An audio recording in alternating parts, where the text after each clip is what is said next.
समुद्र मंथन के बाद देवासुर संग्राम प्रारंभ हुआ।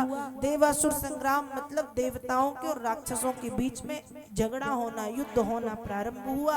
अब देवता तो वैसे भी आत्मविश्वास से परिपूर्ण थे, अमृत पी लिया था, और यहाँ बेचारे राक्षस वैसे ही समुद्र मंथन में थके हारे, अमृत नहीं मिला तो आत्मविश्वास की भी कमी, इसलिए एक एक करके राक्षस समाप्त होते जा रहे हैं। ब्रह्मा जी ने जब देखा तो मन में आया, यदि ऐसे ही ये मरते गए तो राक्षस योनि 84 लाख योनि में से एक योनि कम होगी और प्रकृति का संतुलन बिगड़ेगा। इसलिए ब्रह्मा जी ने आकर के उस देवासुर संग्राम को वहीं पर रोक दिया।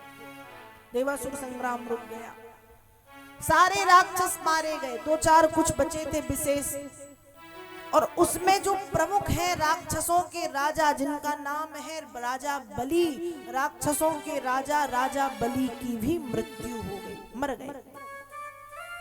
तब जो राक्षस बचे हुए थे उन्होंने बलि महाराज को उठाया, उठा करके शुक्राचार्य जी की, गुरु जी की शरण में ला करके रख दिया। तब गुरु शुक्राचार्य जी महाराज ने राजा बलि को संजीवनी नाम की विद्या से जीवित किया। राजा बलि जीवित हुए। जब राजा बलि जीवित हुए, शुक्राचार्य जी ने राजा बलि से विश्वजित नाम का एक यज्ञ करवाया, जिस यज्ञ के करने पर सर्वजित नाम का एक रथ निकला, जो रथ सोने से मढ़ा हुआ है, जिस रथ के घोड़े हरे रंग के हैं, और उसी यज्ञ से 2 तरकस, तरकस मतलब जिनमें धनुष, जिनमें बाण रखे जाते हैं, उनसे जितने बाण क्यों ना निकालो बाण समाप्त नहीं होते, और एक दिव्य कवच जो बलि ने पहन लिया। और बलि के दादाजी हैं श्री प्रहलाद जी महाराज। प्रहलाद जी ने बलि को एक ऐसी माला दी थी जो माला कभी मुरझाती नहीं थी। राजा बलि ने वह माला धारण की, माला पहन करके गुरु को प्रणाम करके सर्वजित नाम के रथ पर बैठे संसार के जितने ब्राह्मण हैं सारे ब्राह्मणों के चरणों में प्रणाम किया, और प्रणाम करने के बाद ब्राह्मणों से आशीर्वाद लेकर के गुरु के चरणों की वंदना करके राजा बलि ने इंद्रपुरी में, इंद्रलोक में एक बार फिर आक्रमण किया। इंद्र आदि देवता एक बार फिर यहाँ वहां मारे मारे फिरने लगे। शुक्राचार्य जी ने बलि से कहा कि महाराज बलि, स्वर्ग तो आपने पा लिया है, लेकिन ये स्वर्ग भी पूरी तरह से ना आपको मिलता है ना देवताओं को।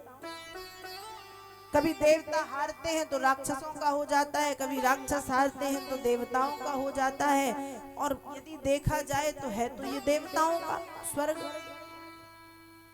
पर महाराज यदि आप स्वर्ग को पूरी तरह से पाना चाहते हैं, अपनी संपत्ति को, आई हुई संपत्ति को स्थिर करना चाहते हैं,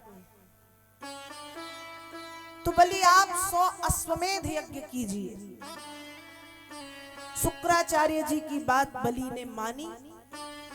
भृगुकक्ष नाम के पावन स्थान पर राजा बलि ने अश्वमेध यज्ञ की तैयारियां प्रारंभ की, और देखते ही देखते तैयारियां हुई, राजा बलि के 99 अश्वमेध यज्ञ पूरे भी हो गए।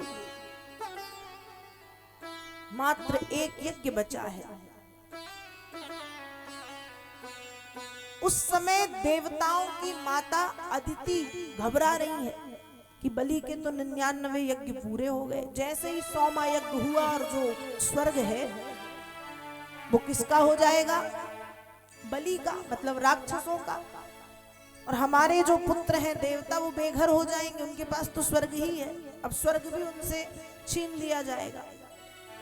तो जो देवमाता अदिति हैं वे कश्यप ऋषि के पास पहुंची, और कश्यप ऋषि के पास पहुंच करके, कश्यप ऋषि मतलब अपने पति के पास, और हाथ जोड़ के निवेदन किया कि महाराज ऐसा कुछ बता दें कि हमारे पुत्रों को स्वर्ग मिल जाए।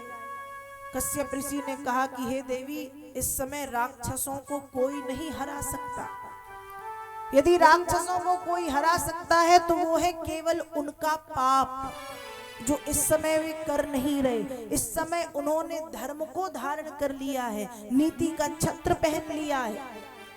उन्हें केवल उनका पाप परास्त कर सकता है और कुछ नहीं। अदिति मैया ने निवेदन किया कि महाराज कुछ कृपा तो करो, आपके भी पुत्र हैं देवता। विचार करने पर कश्यप ऋषि ने पयोव्रत नाम का एक व्रत अदिति मैया को बताया है। पयोव्रत बताया है और कहा, फाल्गुन श्यामले पक्षे द्वादशाहं पयोव्रत अर्चयेद रविन्दाक्षं भक्तया परमया विता। भागवत जी में पयोव्रत नाम का एक व्रत बताया है और ये व्रत बहुत चमत्कारिक है, चमत्कारी फल प्रदान करने वाला है। इसी पयोव्रत को करने के बाद देव माता अदिति के यहाँ श्री हरि नारायण वामन रूप में प्रकट हुए। कश्यप ऋषि ने कहा आप पयोव्रत करो। अदिति मैया ने पूछा ये पयोव्रत क्या है? कहा पयोव्रत मतलब फाल्गुन के महीने में, फाल्गुन का महीना आता है माघ के बाद, मतलब फरवरी में लगभग, फागुन के महीने में यमले पक्षे मतलब शुक्ल पक्ष में, एक महीने में 2 पक्ष होते हैं, 15 दिन का शुक्ल पक्ष, 15 दिन का कृष्ण पक्ष, 15 दिन उजियारी रात और 15 दिन अंधियारी रात। तो जो शुक्ल पक्ष है मतलब उजियारी रात में, फाल्गुन के महीने में शुक्ल पक्ष में, शुक्ल पक्ष मतलब उजियारी रात में प्रतिपदा से, प्रतिपदा मतलब पहली तिथि से, परमा से, पहली तिथि से द्वादशी तक, द्वादशी मतलब 12 दिन तक, 12 तक ये व्रत किया जाता है। 12 दिन का है पयोव्रत। ये व्रत है भगवान विष्णु का और इस व्रत के नियम थोड़े से कठिन है। नियम क्या है? कहा इस व्रत में भगवान नारायण का पूजन होता है। 12 दिन तक नारायण को तुलसी पत्र से नारायण का श्रृंगार किया जाता है। भगवान नारायण को सफेद फूल चढ़ाए जाते हैं। कमल का फूल यदि कहीं मिल जाए तो नारायण को कमल का पुष्प समर्पित किया जाता है। 12 दिन तक नारायण को फल, जो भी मौसमी फल हैं उन सभी मौसमी फलों का भोग लगाया जाता है। सायंकाल के समय दूध चावल वाली जो खीर है उस खीर का भोग लगा के उसी खीर को 12 दिन तक पाया जाता है। खीर के अलावा कुछ नहीं, फल और खीर। अब बात आती है कि बीच में एक दिन एकादशी पड़ती और एकादशी में चावल नहीं खाते, फिर भोग किसका लगाएं? तो कहा कि जब बीच में एकादशी आती है तो उस दिन चावल वाली खीर का भोग ना लगा के जो अन्य खीर बनती है, व्रत वाली खीर या दूध का भोग, मेवा डाल के दूध का भोग भगवान को लगा के वो पा सकते हैं। 12 दिन तक जो भी इस व्रत को करता है, स्त्री या पुरुष, उसको 12 दिन तक पृथ्वी पर सोना पड़ता है। पृथ्वी मतलब पृथ्वी पर अपना बिछौना, अपना बिस्तर बिछा करके 12 दिन तक संयम नियम के साथ रहना पड़ता है।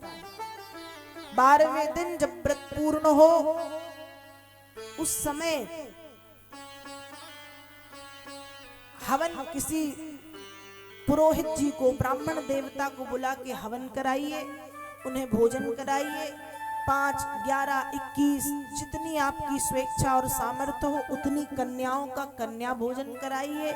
12 दिन तक व्रत करना है, भगवान की सेवा होगी और साथ ही साथ ओम नमो भगवते वासुदेवाय इस मंत्र का जितना ज्यादा जाप कर सकें उतना ज्यादा जाप किया जाता है। जितना आपसे बन पड़े। ये व्रत है पयोव्रत। एक नियम और है, इस व्रत को करने से पहले थोड़ा सा नियम सुनने में अटपटा लगेगा, पर भागवत में लिखा है कि इस व्रत को करने से पहले जिस मिट्टी के ऊपर से सुअर निकल जाए, जिस मिट्टी के ऊपर से सुअर निकले, उस मिट्टी को, थोड़ी सी मिट्टी लेके उस मिट्टी को जल में मिला के पहले दिन उसी जल से स्नान किया जाता है और फिर ये पयोव्रत प्रारंभ हो जाता है। 12 दिन का ये व्रत जो भी करता है उसकी सारी मनोकामनाएं पूर्ण हो जाती हैं।